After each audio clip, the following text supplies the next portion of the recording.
Yo, what's up guys? For today's video nga pala, ipapakita ko sa inyo yung alaga natin na crayfish guys, o Australian Red Claw Crayfish guys. So ito nga pala yung quality breeder natin guys. Ito, male breeder guys. So tingnan nyo to, diba? Itong dalawang to napakaganda. Ang laki niyan guys. So nasa na yata to? 5 to 6 inches yata to. Tapos tingnan nyo, ang taba, ang lusog. Tapos maganda yung kulay guys. Tapos ayan, diba? Ito nga pala yung binenta ko last time sa pet shop guys. So nag-deliver tayo sa pet shop ng mga quality breeder natin, male breeder natin guys. So di ba ang gaganda? So ito nga pala yung mga breeder natin na male breeder. So ito, ayan, nagbawas tayo. So ayan, kasi nag-aaway-aaway sila masyado. So ayan, nagbawas muna tayo, dineliver muna natin sa pet shop guys. So ito, tingnan nyo kung gaano kalaki. Yung tab nga pala niyan, yung malaking tab yan ha. Hindi yan yung tigwa 500 ano na tab, 500 grams. Ano yan, yung malaki-laking tab yan. Tingnan nyo naman, ito, nandito na kami sa pet shop guys. Ayan, dala ko na to. Ayan, napakalaki talaga sa personal. Tingnan mo, aabot sa mukha ko na yung kulo nito sa laki oh. Pag naipit ka nyan talaga, tingnan mo naman, napakalaki nyan guys. So medyo, pag sa pet shop nga pala kayo bumili nito, syempre mas mahal na to sa pet shop. Medyo pricey na to guys.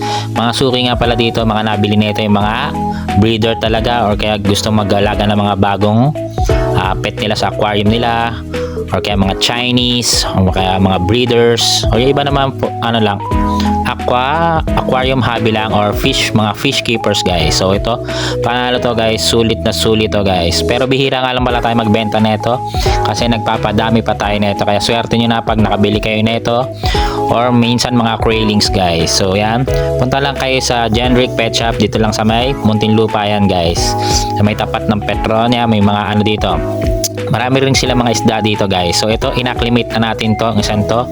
Yan, kasama yung lalagyan, yung tub na yan, di ba? Para hindi siya agad mabigla or ma-water shock guys. So ito, dinala natin dito sa pet shop.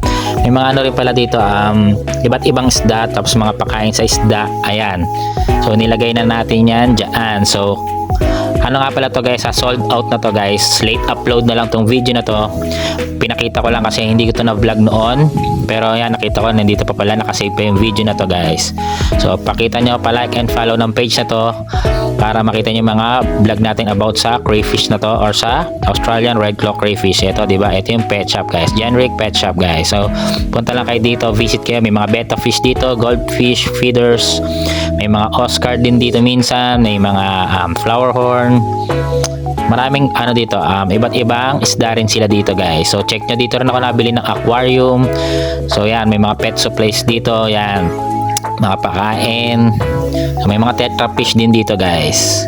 So thank you for watching. Salamat, pa-like and share ng video na to. Thank you, bye bye.